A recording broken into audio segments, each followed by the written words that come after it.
Haleluya, saudara. Mari kita akan melanjut pada pelajaran kitab Wahyu dan sekarang pada jemaat yang kedua, jemaat di Smyrna. Saudara perhatikan dalam Wahyu pasal 2 ayat 8 sampai 11. Jemaat ini jemaat yang tidak dicela. Memang ada dua jemaat yang tidak dicela, jemaat Smyrna dan jemaat Philadelphia. Saudara, kenapa tidak dicela? Karena tidak ada kekurangannya. Sebaliknya Tuhan sayang dan Tuhan kenan. Nah saudara, pertama-tama kita akan lihat penampilan Tuhan. Penampilan Tuhan itu sesuai dengan keberadaan jemaat yang didatangi. Penampilan Tuhan untuk jemaat di Smyrna, dia mengatakan begini, firman yang awal dan yang akhir. Terus yang telah mati dan hidup kembali. Wow. Ini satu keberadaan yang menunjukkan penghiburan buat jemaat Smyrna, saudara. Lalu bagaimana keadaan jemaat Smyrna ini yang tidak dicela, dikenang oleh Tuhan? Jemaat ini Tuhan katakan jemaat yang susah dan jemaat yang miskin. Saudara, baru-baru ini ada doktrin-doktrin yang menyatakan bahwa anak Tuhan atau umat Tuhan tidak boleh susah, tidak boleh miskin. Menurut saya itu doktrin yang keliru, saudara. Sebab kebenaran firman menyatakan kitab Wahyu ini adalah penyingkapan, sehingga kita mengetahui bagaimana keberadaan jemaat yang dikenal oleh Tuhan, yang adalah jemaat Smyrna ini, saudara. Justru jemaat yang susah dan miskin, saudara. Tapi Tuhan bilang, aku tahu kemiskinanmu, tetapi engkau kaya. Nah, jadi menurut pandangan manusia, jemaat ini susah. Menurut pandangan dunia, jemaat ini susah. Tapi Tuhan bilang, jemaat ini kaya di pemandangan Tuhan. Nah saudara, dalam Markus pasal 12 ayat 41 sampai 44, Tuhan pernah menyatakan pandangannya kepada jemaat-jemaat yang hadir dalam satu ibadah dan pada saat memberi persembahan.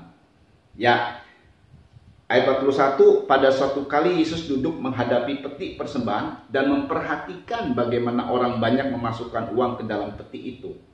Banyak orang kaya memberi jumlah yang besar. Lalu datanglah seorang janda yang miskin dan ia memasukkan 2 peser, yaitu 1 duit. Ya, saudara.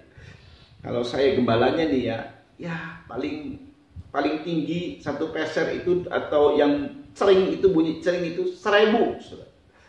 Jadi kalau 2.000, nah gitu ya. Kolektornya cuma 2.000. Saudara ya. Tetapi bagaimana kalau menurut pandangan Tuhan? Kita juga mesti belajar dari apa yang Tuhan pandang, saudara ya. Maka dipanggilnya murid-muridnya dan berkata kepada mereka, aku berkata kepadamu, sesungguhnya janda miskin ini memberi lebih banyak daripada semua orang yang memasukkan uang ke dalam peti persembahan. Wow, orang itu kasihnya mungkin ratusan ribu loh. Ada yang cek loh, ada yang emas loh. Waduh, tapi Tuhan bilang tidak. Ayat 44, sebab mereka semua memberi dari kelimpahannya, tetapi janda ini memberi dari kekurangannya. Itu dia kelebihannya, saudara. Semua yang ada padanya, yaitu seluruh nafkahnya. Saudara. Jadi dia punya 2 peser. Ya bisa saja kan, karena Tuhan bilang berkorbanlah dengan sukarela, memberilah dengan sukarela, bukan dengan paksaan. Ya dia bisa saja kasih 1 peser buat persembahan, 1 peser buat dia, karena dia perlu makan. Tapi dua-duanya dikasih.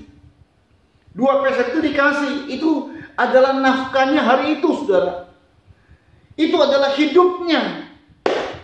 Wow, ini cara penilaian Tuhan. Tuhan bilang ini lebih daripada orang kaya yang lain dalam memberi. Itu artinya janda ini, janda miskin loh. Artinya saudara, janda ini dia betul-betul bergantung kepada Tuhan Yesus. Haleluya. Dan orang-orang yang bergantung kepada Tuhan tidak akan Tuhan permalukan, saudara. Saudara perhatikan. Jadi Smyrna, engkau mungkin dianggap orang miskin, tapi di mata Tuhan kau kaya. Saudara.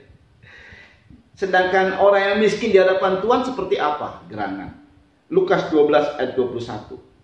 Demikianlah jadinya dengan orang yang mengumpulkan harta bagi dirinya sendiri, jikalau ia tidak kaya di hadapan Allah. Nah, jadi orang yang miskin di hadapan Tuhan adalah orang yang mengumpulkan harta buat dirinya sendiri. Egois, mementingkan diri sendiri, saudara. Dan orang-orang itu tidak kaya di hadapan Tuhan. Secara dunia dia kaya, saudara. Kalau kita lihat dalam Lukas pasal 12 ini, Tuhan berkata tidak mungkin orang menggantungkan hidupnya pada kekayaan.